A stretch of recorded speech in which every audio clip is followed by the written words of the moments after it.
Thank you.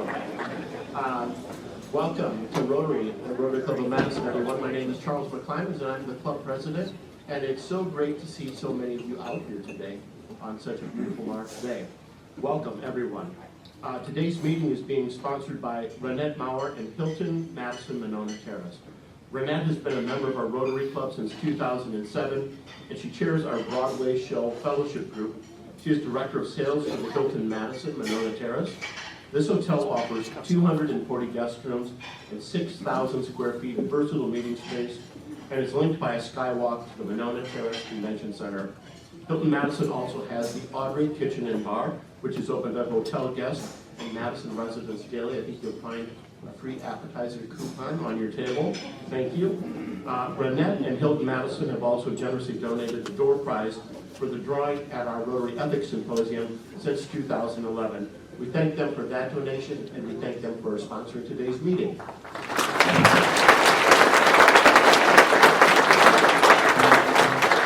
Please remain standing, and Nick Curran and Darren Harris will lead us in singing "This Land is Your Land."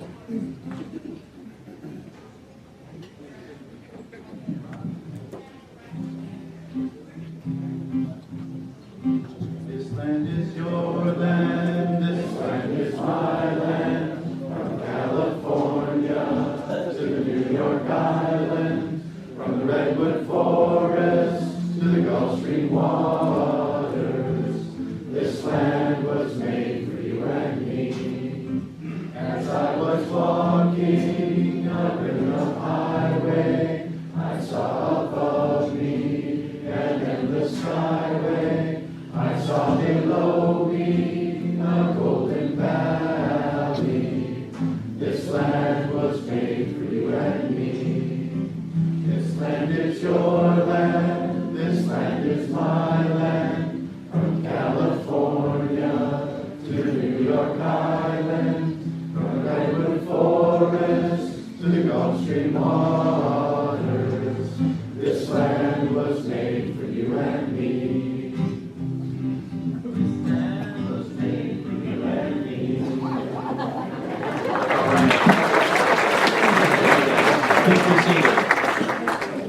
Today's guests and visitors will be introduced by Con Moran. Thank you, President Charles. I will announce the names of all of our guests today. If guests would stand, and then we can applaud them all at the end. We have a great number of people listening today. First, Alan Robinson, guest of Anthony Gray. Vicky Baroon, guest of Janine O'Rourke. Rachel Graham, guest of Joel Rivlin. Julie Fagan and Jennifer Fagan, guest of Joy Cardine. Tammy Parks, guest of Kirsten Golden. Neil Steckschulte, guest of Chrissy Goldforth. Sophie Audia and Maya Schwartz, guest of Lee Schwartz. Campbell Johnson, guest of Lindsay Yoder. Jeff Montalto, guest of Renette Warner. Ada Hayes, guest of Renette Warner. Jim Campbell, Florian Vital, and John Ward, guest of Rhonda Evans, and John is also a visiting Rotarian from Milwaukee. Regina Siegel, visiting Rotarian from across. Aaron Lucan, visiting Rotarian from Madison After Hours. Sounds so exciting this time of day. Jennifer Jenkins, guest of Renette Moore, and Anja Wanner, guest of Joyce Brown. Welcome, everyone.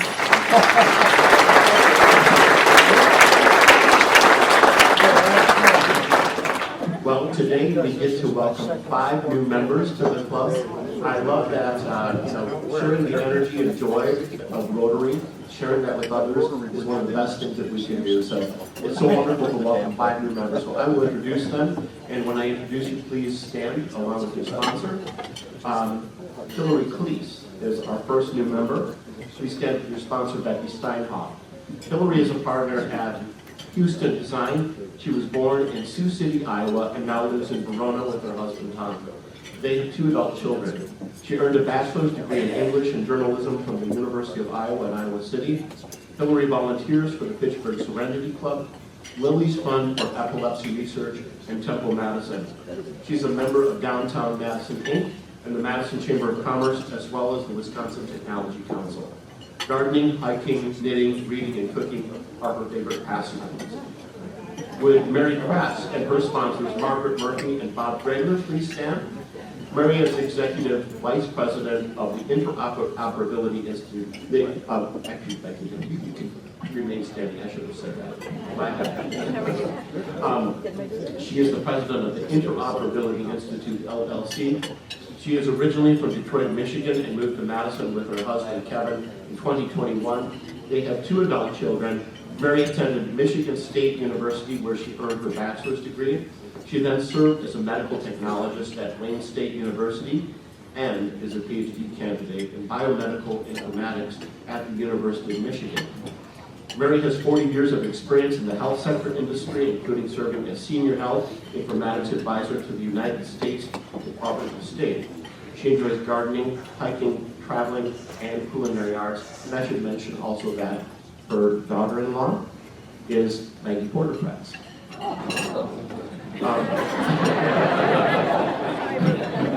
Would Stephanie Martinez please stand with her sponsor, and Lucky.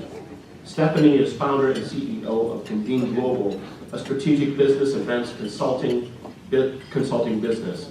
She was born in Brooklyn, New York, and moved to Waunakee in 2020 from Bethel, Connecticut, with her husband, Edward. They have 2 grown children. Stephanie earned her bachelor's degree in finance from Fairfield University.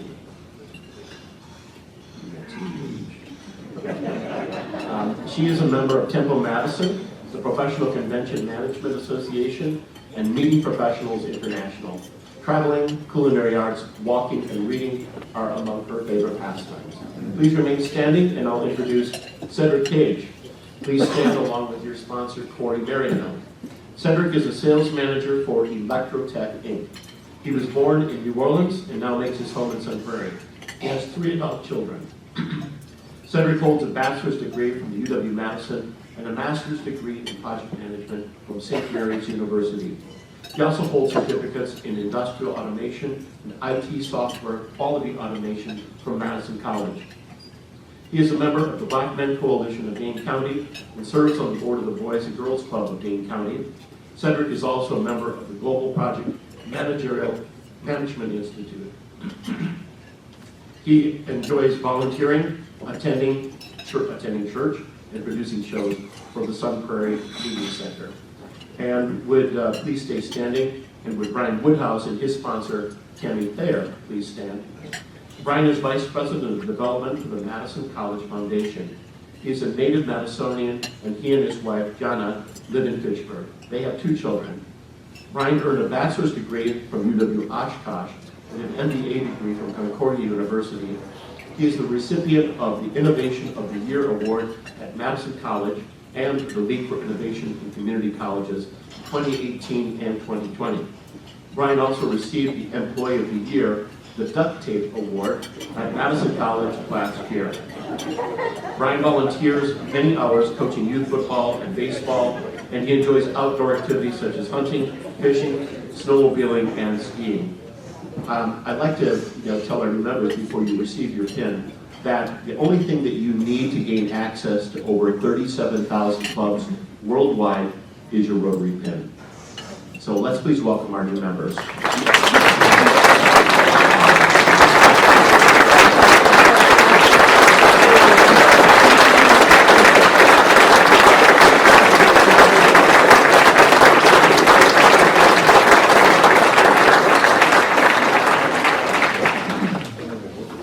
Thank you so much.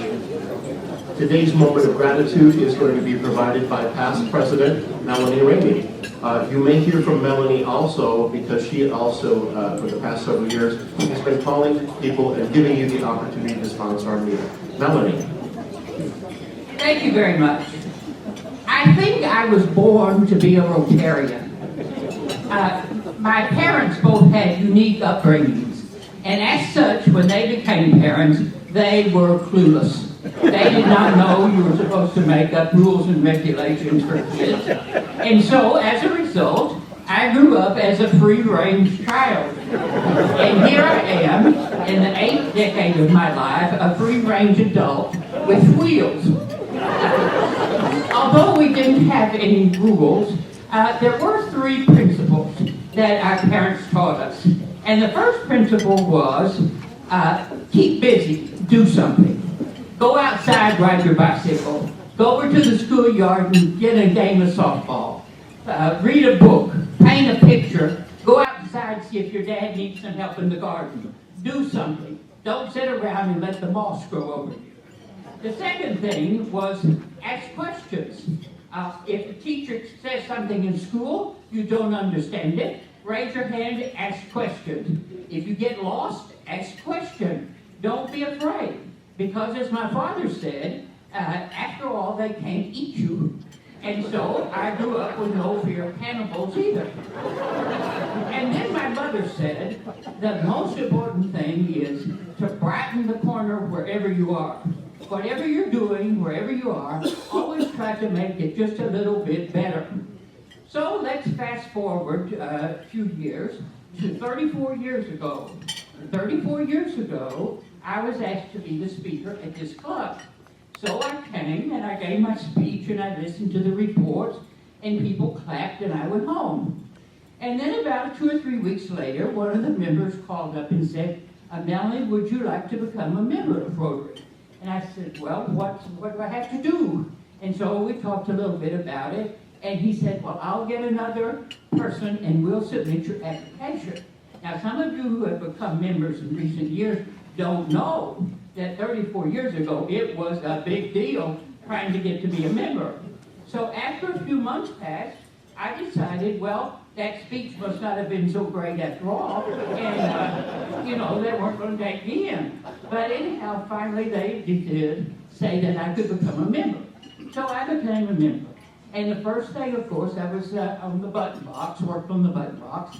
And then I became involved in all these committees doing something. And there was plenty to do. And through these 33 years that I've been a member, I've served on just about every committee, some of them 2 or 3 times. And I know that a lot of you know that I always ask a lot of questions. And I also know that sometimes you think I'm a regular PIA. But anyhow, we all have gotten over that. And then one day, to my surprise, I was elected president of the club. And so I was thinking about, well, what can we do that we're not doing? And we were giving a lot of grants and we're giving a lot of scholarships. But then I thought, well, if we had more money, we could do more things. And so then I had the idea of having people give $1 for every year when they celebrate their birthday. Now, those of you who were members then, remember I took a lot of grief for it because we had a lot of cheap members. And they didn't want to do it. But I prevailed. And in any event, so we started having them member birthday contributions. And you'll be interested to know that as of the end of June last year, 2023, the birthday contributions have amounted to $622,000.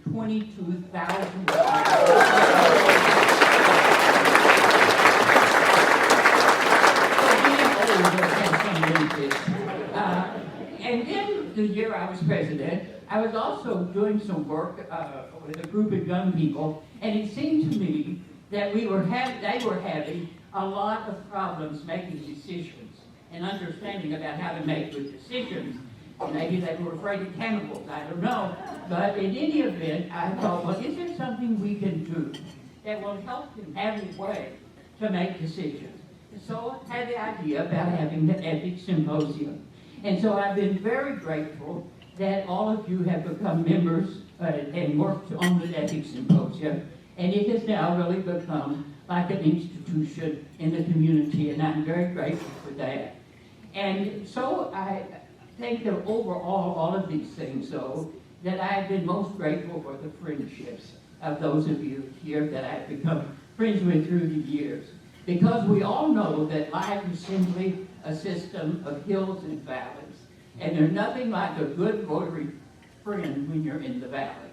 So I thank you for that. But most of all, I thank you now, and I'm very grateful when I call you up on the telephone or send you an email and ask if you will sponsor one of the Rotary luncheons, and you say yes, and I say thank you very much.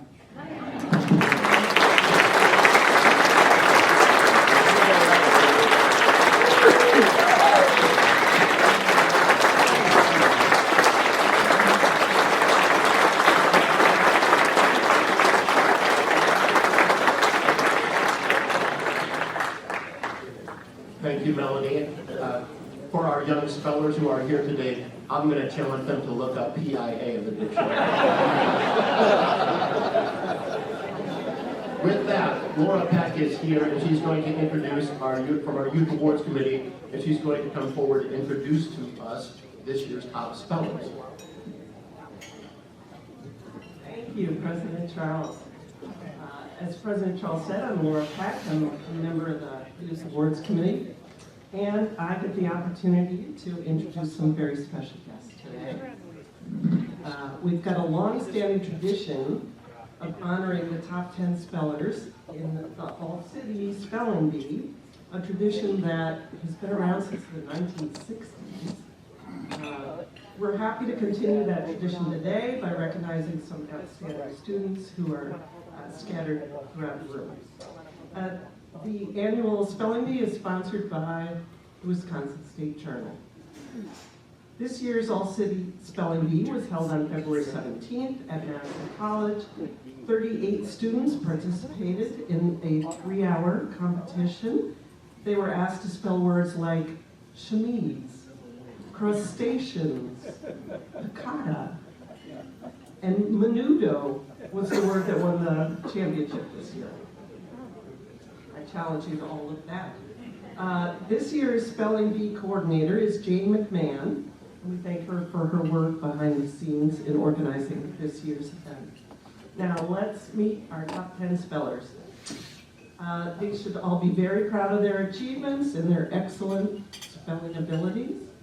As I call each speller's name, please come forward as you're being introduced and then stand up here on the stage area. President Charles will be greeting you with a small gift, and the top 3 spellers will also receive a plaque. We'd like the parents or guests attending with each student to stand when I call their student's name as their student is coming forward. And then the guests can be seated again as we move on to the next speller. Ready? All right. We'll start with Rachel Amuzu Gasu, who's a 6th grader at Lighthouse Christian School.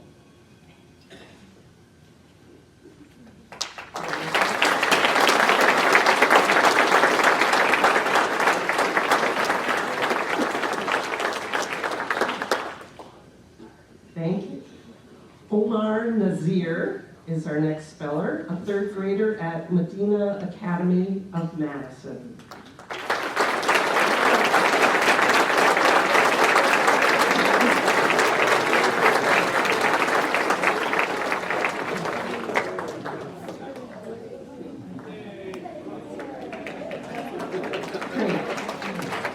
Holly O'Brien is a 7th grader attending O'Keefe Middle School.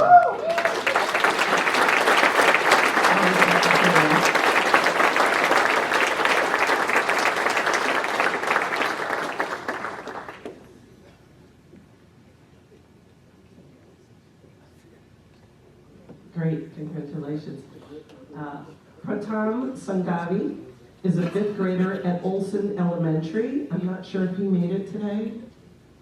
Is Pratam here?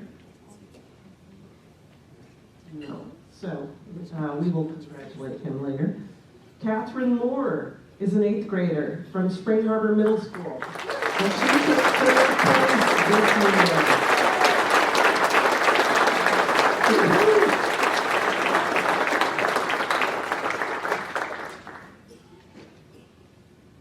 Then Aiden Vijaya Surya. I'm sorry. I practiced.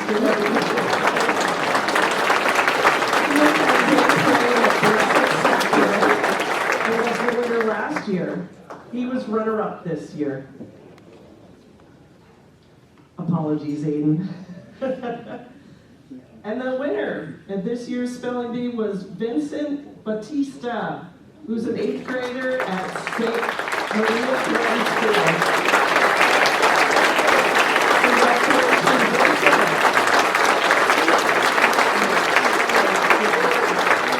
So that Batista name may sound familiar to you because his brother and his sister are past champions as well. Let's run in the family. So each of the top 3 spellers will get to compete in the All-State Badger State Spelling Bee on March 15th. So let's cheer them on and wish them well in their upcoming competition. Thank you very much for allowing us to host you today at the Rotary Luncheon, and give them one last round of applause.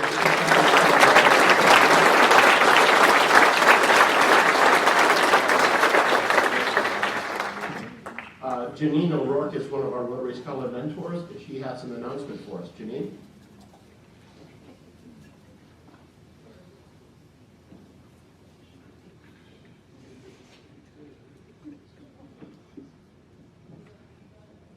Okay, so each year our club supports about 100 Madison high school graduates attending university. In addition to financial support, we also offer the scholars the chance for a Rotarian to be their mentor, to help them with understanding and exploring career paths, as well as navigating the administration process of financial aid and other things at university. So I'm here today to ask you to pick up the yellow sheet of paper on your table and consider being a volunteer for the next cohort that'll be entering university this fall. So I'm going to introduce you here to Vicky Garoon. He is my first mentee who's graduating from university here in May, and it has been my privilege to be his mentor for the last 4 years. I have learned as much from him as maybe he did in our relationship as mentor-mentee. We volunteered at Rotary events together. We celebrated coming out of COVID, and his involvement in helping to rebuild the UW Rotaract Club after COVID kind of squashed it down. I've admired his commitment and devotion to his extended family and his skills as an instructor at the Nielsen Tennis Stadium on campus, and of course his academic success. So I'm going to hand it over to Vicky to say a few words.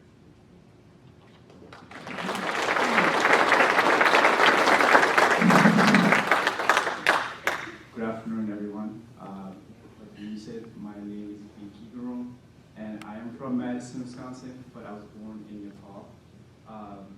I have been fortunate to have Janine as my mentor this past 4 years, and I would say this was one of the best things that I have said yes to. She has been there every step of the way to provide me with guidance, care, and support. But more importantly, she has pointed me in a direction which are more fruitful, ethical, and rewarding. And this would not have been possible if it was not for all of you. And for that, I would ultimately say thank you to all.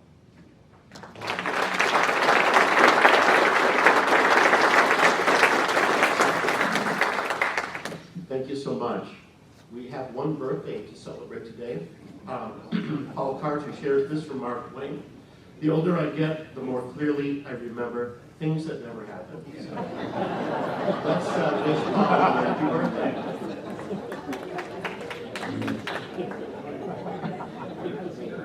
Happy birthday to you. Happy birthday to you. Happy birthday, dear Paul. Happy birthday to you. Thank you, Darren. Happy birthday. We have members in the news. Rhonda Adams was interviewed on Kent 3 News as one of the finalists for the Spirit of Service Award to honor local veterans. You can still vote.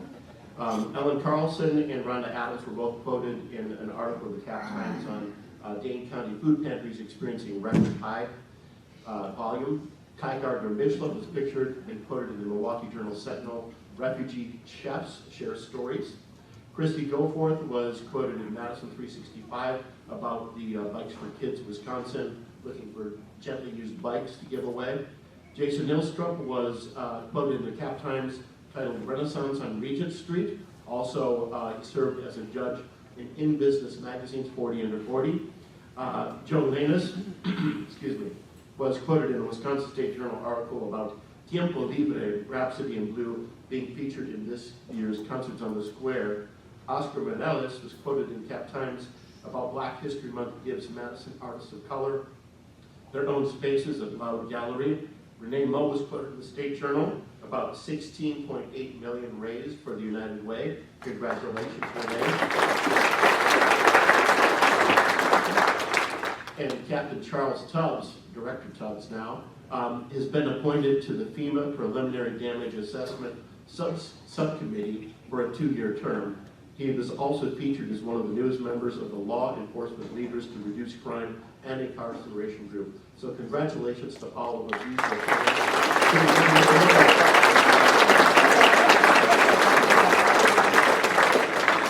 Okay, on to our program. I know you're all here anxious to hear from our speaker today is Anja Wanner, and she is the Enid H. Anderson Professor of English and an award-winning teacher at UW-Madison. Since 2000, she teaches classes on the structure and history of English and grammar in use. And she learned it the hard way. It's her second language, right, Anja? She has published 5 books on topics like the use of the passive voice in scientific writing and the relationship between syntax and genre. Her favorite word is serendipity. Today she will discuss how grammar, history, politics, language, are in contact, and human error are contributing to the joys and vexations tied to the English spelling system. We look forward to your presentation today, Anja, and we have made a contribution in your honor to the Rotary International Polio Plus Fund as a way to say thank you for speaking with us today. We will also have Q&A afterwards, time permitting, so let's welcome Anja Wanner.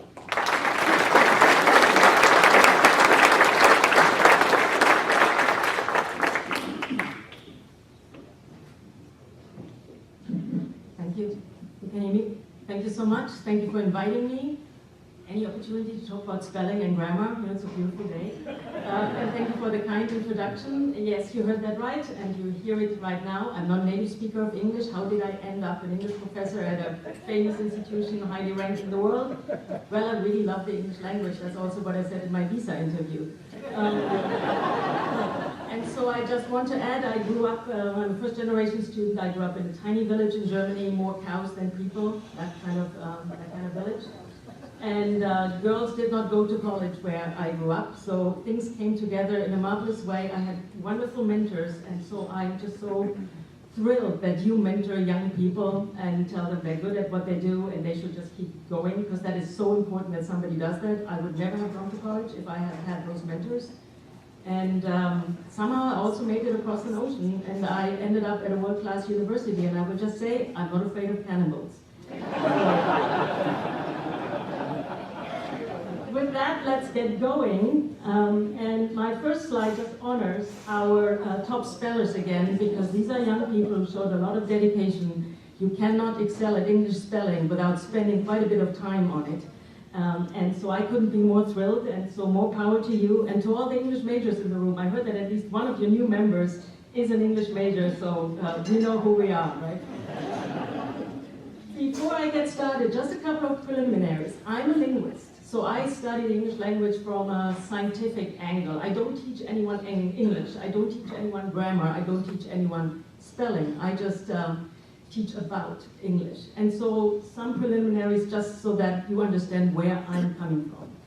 There is no language, there is no dialect without grammar and without words. So everybody accepts the word part, but some people feel perhaps a dialect doesn't have the same kind of grammar that a more recognized language has. That is actually untrue. All dialects have complex grammars. All varieties of language have complex grammars. And just because something may be more of an oral dialect doesn't mean it doesn't have complex grammar. If we did not have grammar, and grammar means the rules that allow us to combine words to form sentences and express new ideas, we could not communicate. That is what grammar is for, to put words together to express novel ideas. And all linguistic varieties have that. All linguistic varieties have words and add new words to their vocabulary so that we can express new ideas. So that is just something that all languages have. But not all languages have a writing system. Not all languages come in written form. I put two signing speakers here on the slide so that we're just aware that spelling is not grammar. Grammar is how we combine words to form new sentences and express new ideas. That happens, we learn that automatically as children without any instruction. Anyone learns that. Anyone will become a speaker of a language, and so you have grammar. I sometimes have students who say, I don't know any grammar. They don't know about grammar, but they know grammar, otherwise we could not even have a conversation. But spelling is different, and not every language even comes in a written form, and not every language has a standardized spelling system, and that doesn't make that language any less worthy than English. So that's just something I want to get out of the way. Unlike the grammar rules, which are rules that we don't make and decide on because we don't teach them and we don't learn them in that way, spelling rules are usually decided on. So they are human-made, and when people make decisions, they make decisions according to different principles. And so some are quite self-interested, and some are perhaps decisions that people make because they think it's good for the language or it's good for the speaker. So I will talk about that a little bit today. I will not talk about phonics per se, so I will not talk about how sounds are mapped onto letters, because that's probably something that you've experienced as writers and speakers of English, that's not a great one-on-one relationship. We have about 44 sounds in English, we have 26 letters, so you do the math, it cannot be easy and it cannot be 100% systematic. So that's not what I want to focus on. I want to focus on some other principles that we follow as we make decisions on English spelling. I don't know if you've ever seen these people in these uniforms. These are members of the French Academy. There are 40 people who are members of the French Academy, and if you are an elected or a member of the Academy, you get to wear this beautiful uniform, which I read costs $50,000. So it's not so easy to become a member of that group. France has the French Academy, a body that can make decisions on the French language and that can edit the official language of the official dictionary of the French language. English does not have a body like that. It never did. There were, of course, attempts. In 18th century England, there were attempts to establish an English academy. That was the century when English was a language that suddenly had more status. It had become a language that was used in trade, in science, in art, and so people felt we need to elevate the English language and give it more status. Until then, scientific articles were written in Latin. So now that people used English in these more elevated contexts, people thought, well, we need a body that makes sure that we have rules for this language and that we have an official dictionary. Well, it didn't happen. The academy didn't happen, even though there were proposals on the table. People just thought, who would be on that academy, and who would appoint these people? And so it really just took an individual, Samuel Johnson, to produce the first comprehensive dictionary of the English language in 1755. Marvelous work of art. Only took him 9 years. You know, in publishing, can I just say, to produce a tome like that in 9 years, whoa, I mean, I draw my hat. And that dictionary was very successful, but it was the effort of an individual. So once that dictionary was out there, it was really not necessary to have another official dictionary, and it just kind of deflated the idea. And then later, in the New World, in the United States, there were efforts again to have an academy for American English, and again, people just thought, and it didn't happen. There is a point in time when these things have to happen, and when it doesn't happen, because nobody takes the initiative or people just cannot agree, it will not happen. English is now a language spoken across the globe. You cannot regulate English. Who would get to regulate English? And so we have to not begrudge the French their academy. And I will say, these 40 members of the academy, and going back a couple of hundred years, there were, I believe, over 700 members, and 11 of them were women. And so you do the diversity math. I am totally fine with no body regulating the English language. There's also no language without language change, quite dramatic change, and language variation. Language belongs to the speakers, and if people use the language, they would change the language to make it work for them. That is what language is for. And so I just, in the interest of time, I will just use this first example to illustrate this. There are some drastic meaning changes that most people don't know if these changes happened not during their lifetime. So most people are very sensitive of changes that happen during their lifetime. So when you may find that you're not super happy with people using literally to mean figuratively. Like, I literally died and went to heaven. No, you didn't. But we understand what the person wants to say. It doesn't really hinder communication. And there is this kind of change that happens all the time, but if it is complete before we learn the language, then we don't know about it, and therefore we don't take offense. So the word bully used to mean something close to darling. It was a term of endearment. We are not walking around telling people, hey, you're using bully wrong, because this is how we use the word today, and this language change happened a long time ago. So I just want to, if I can, I just want to argue in favor of accepting the language that's produced by young speakers, because it's their generation, they change the language, and they enrich the language with new meaning, as many other generations have done. I'm going to skip these, but I want to draw your attention to this picture. This is the signature of William Shakespeare. One of the 6 signatures that we have of William Shakespeare under a legal document. So people feel pretty sure, yes, he signed this himself. Now there are 6 signatures, and not 2 of them are the same spelling. And so these are the signatures of one of our greatest poets and most innovative language users of all time. Shakespeare didn't care about standardized spelling, not even in a legal document, not even with his name. And so I feel if Shakespeare can do it and pay a little bit more attention to creativity and innovation, then I can do it also. I will say though, I was taught differently. As a non-native speaker, and perhaps we have some in the room, I learned English at school, and you were not allowed to say a thing before you could spell a word correctly. So I salute the spellers again. I knew how the word no was spelled before I knew that it wasn't actually pronounced no, because, well, there was the K, and, you know, I had never heard a native speaker, so I actually learned this from ABBA. There's this song, Knowing Me, Knowing You, that was popular, and I saw the lyrics and practiced English with the lyrics, and happily, before I had even heard the song, happily sang Knowing You, Knowing You. And so, if you learn a language through spelling, it presents certain hardships.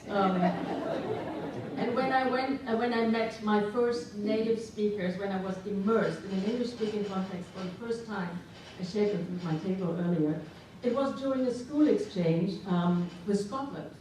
And this was a town, a working-class town near Glasgow. And people spoke with what I now consider a charming, a lovely Scottish accent, but I didn't understand a word. And they thought, who is this creature? Because I had been taught this super polite, super elevated English at school that wasn't idiomatic at all. So I would say things like, I would be delighted if you could pass the butter, please. And they thought, you know, what are they doing in Germany? And so this was when I was 16, and I'm still friends with my exchange family there. We regularly visit and heartily laugh at our first encounter. And so my last preliminary remark is dictionaries are made by people.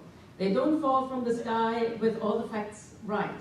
People make editorial decisions, and if a dictionary has not been edited by a linguist, I tend to believe that there's an agenda behind it that is not really grounded in science. And so this, we will hear a little bit more later about Noah Webster and his dictionary. I just put the quote up here.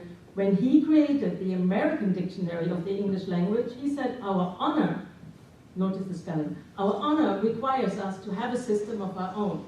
So his dictionary was not informed by how people use the language. His dictionary was informed by his wish to have a language that was distinct from the British mothership. And so, is that what dictionaries should be about? Well, we will see. So I promised 5 words, 5 lessons, and I have to be really fast now. My first lesson is attached to the word sign. If you look at the word sign, you may wonder, what's the G doing there? But if you think just beyond this one word and think of the whole family of words that have the word sign at their root, the G is sometimes pronounced. Sign and signal are related. So if we have the G in there, it tells us when we see a new word, it's related to this other word that perhaps I already know. That can be very useful to a learner. It can be very useful to a reader because you make connections between new words. We don't really teach that in schools, but I think we should, that words are related to each other. The same holds press and pressure, wise and wisdom. We spell them in the same way, like the vowel is pronounced differently, but we spell it in the same way to indicate these words are related. And that is an important insight, that words are related to each other, and you can find out about what a word means if you figure out what the word is related to. So there is, I work in one of my classes, I work with, bring in a speaker who's a literacy coach, and she uses something that's called structured word inquiry with her clients. And so they have these little charts where the word sign is in the middle, and then they collect all the words that are related to sign, designate, signal, signify. And once you realize they all come from the same root, you find it much easier to accept that they're all spelled in the same way. It doesn't follow sound, it follows the relationship that the words have. And that's an important piece to understand. My second word is island. And so the word island has an S in the middle. And again, you may say he's another one of these in silent letters. But the story here is really quite an unusual one. So let me talk first about other words that we import to the English language. English is a very embracing language. It imports and borrows words from languages all over the globe, and very often also borrows the spelling. So spellers know this because they can ask, what's the language of origin? And if the language of origin is French, then perhaps you have one of these terrible vowel clusters that you see in hors d'oeuvre in French, that if you've never seen a French word before, it's like, whoa. And the same with the German word Schadenfreude, which is spelled with an SCH at the beginning, which in English you probably wouldn't do. You would just have an SH, but that's how you spell the sh sound in German. And so we borrow the word, we borrow the spelling. The story of island is so curious because island actually comes from the German word Island without an S in the middle. So you wonder, like, why does it then have that S in the middle? Well, it turns out that one of the printers at the time, so that's my printer, I tried to create this. This is an AI-generated image. That one of the printers thought the word came from insula.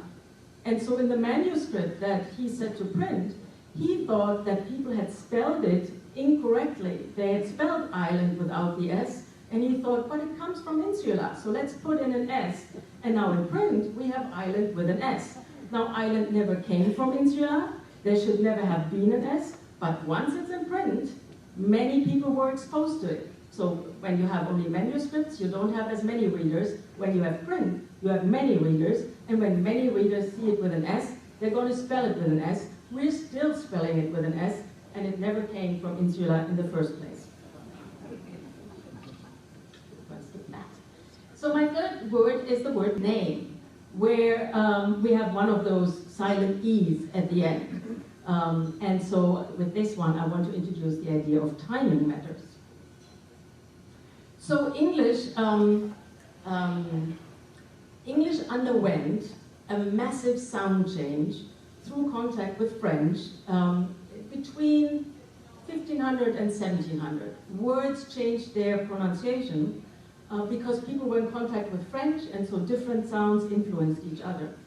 Now, unfortunately, around 1500, the printing press was introduced to England. So in 1500, people started to print words applying the sound-based spelling and printed words in the way they were pronounced in 1500. The word name was pronounced Name in 1500. It was a two-syllable word. The E was pronounced.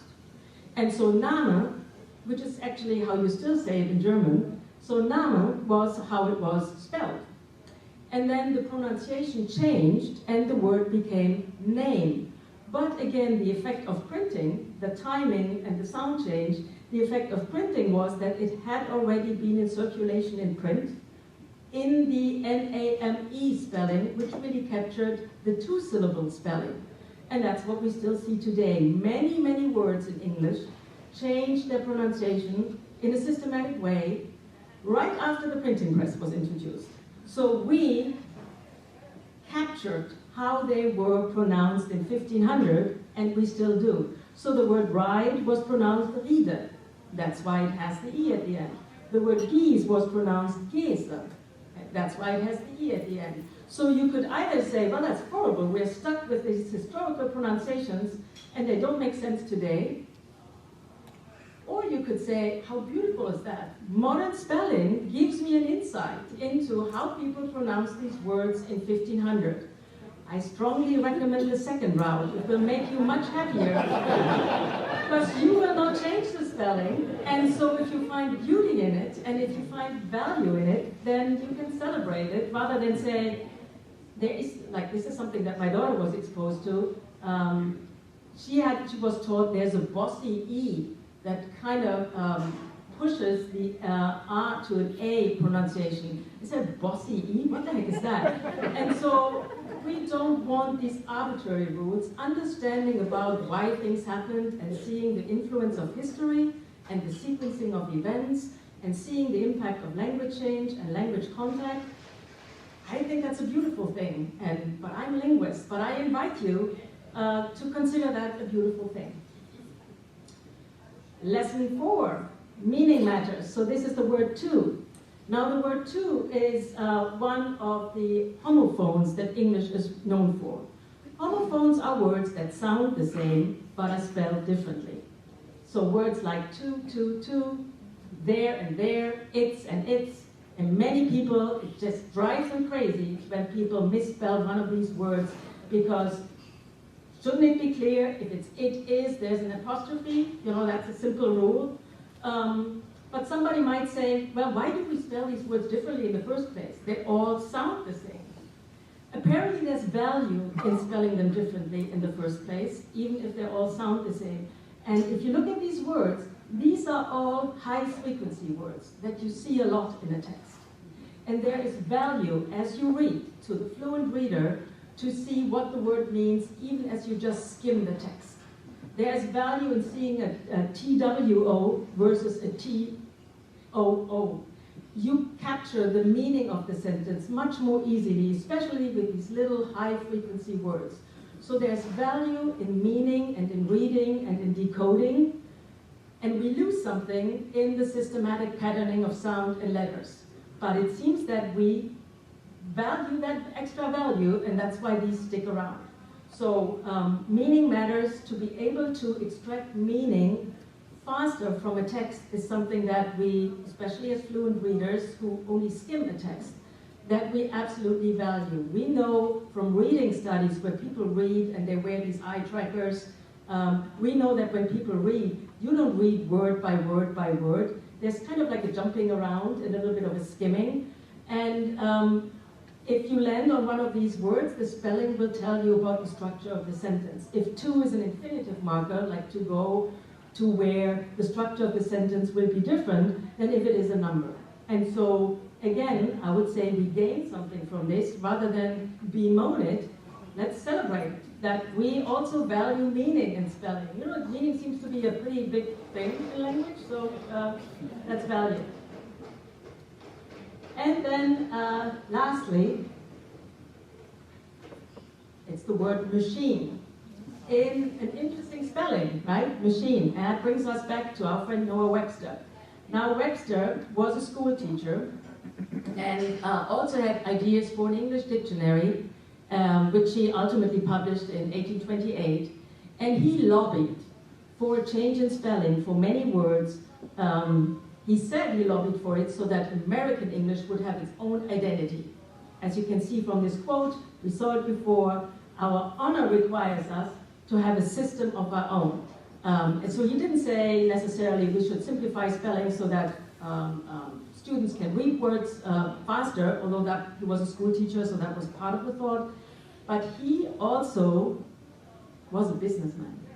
And if spelling changed in American English, well, people needed a new dictionary that they would buy, right? And who would publish that dictionary? Noah Webster. And so he put forward many ideas about how his dictionary would be different from Samuel Johnson's from the 18th century. Of course, he included new words, plants, animals found in the New World. He included words from native languages which were spoken in the New World. But he wanted to simplify spelling so that everyday words would be affected as well. And we see the impact of that still. So Webster won some and Webster lost some. So in American English, like words like honor, which came from French, and therefore you have the OU indicating the history of the word, he said, well, let's just simplify that. Let's just get rid of the U, same with labor. And that has caught on. In American English, we don't do the OU anymore, we do just the O. Same with like center and theater, where we switch around the two words at the ending. And so some of these things caught on, but the price that you pay is that you lose some information about the history of the word, right? And so, but if you do the new dictionary for the new world, perhaps history is not your guiding principle. But Webster also wanted to change many more words, and interestingly, they did not catch on. So soup, we still spell with that OU, not with a double O, and his idea for machine never caught on. It's probably a word you've never seen. So you need to be at a certain point in time to direct language change as an individual, but it's still up to the language community what they will accept and what they will not accept. It's kind of hard to predict. It's hard to predict why labor and not soup. They're both OU things, but this is how it came. This is how it came out. So, I'm doing good. What to take away from this tour de force? Spelling norms are not grammar norms. Spelling norms are cultural norms. They are usually based on the language use of those in power, because they are in the position to publish dictionaries, to appoint people to academies, or to have the idea to have an academy in the first place. It doesn't mean that that language variety sounds any better, is any more complex than another. It just means that the people who get to make decisions are people in certain places. English spelling is sound-based in general, but there are other principles at work as well, and I personally think we should celebrate that.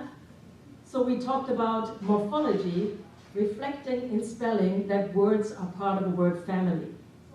We talked about etymology, reflecting in a word the history of the word. Where does the word come from? Even if occasionally, island, it's a fake history. We talked about language change and timing, reflecting in a word its original pronunciation, which then makes us question, like, what happened? Why don't we pronounce the word in that way anymore? So it raises questions, and raising questions, you know, I'm all for it. Oops. I lost you there. So we also talked about two. So the one lesson here was meaning in a language. Thank you so much. We want to reflect meaning in a language, even if meaning and sound are at odds with each other. So most of the time sound will win, but occasionally meaning will win, and yes, I'm here to celebrate that. And can we advance one more? Planning, so we learned about efforts to change the language or to guide it to be in a certain way. Sometimes these efforts are successful, sometimes they are not, but they really are all testament to that powerful instrument that language is, and it's too powerful for an individual or just a small group or even just, you know, one country to control. And so language is beautiful, is innovative, and we should celebrate that. Thank you very much.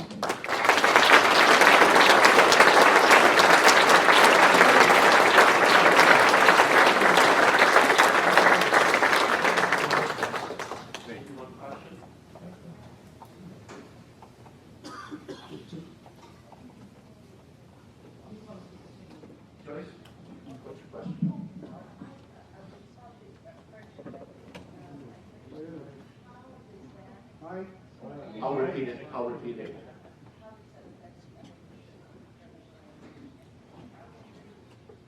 How does the French Academy affect the evolution of the French language? You can't control language. Language belongs to the speakers. So what you get is you get enshrined an elevated language that is used in elevated contexts. But your 15-year-old teenager who spends a lot of time on the internet, where a lot of language is dominated by English or other languages, may not care. But it has an impact on texts that the government controls. So laws will be written and spelled in a certain way. But the academy, you would think that it would be easy to fill an open seat, but people are at odds with each other. So for years, 2 seats have been open and they haven't even been filled. So I feel that academy has some other work to do. I would say that in France, for example, when the academy didn't like the word computer because it was too English, they created the word ordinateur, which you may have come across, and that actually caught on. But I'm not sure that if you ask a 15-year-old today, that they would feel restrained by that in any way. But the government issues texts, and that's where you see that language reflected. But there are many other varieties of French where you wouldn't.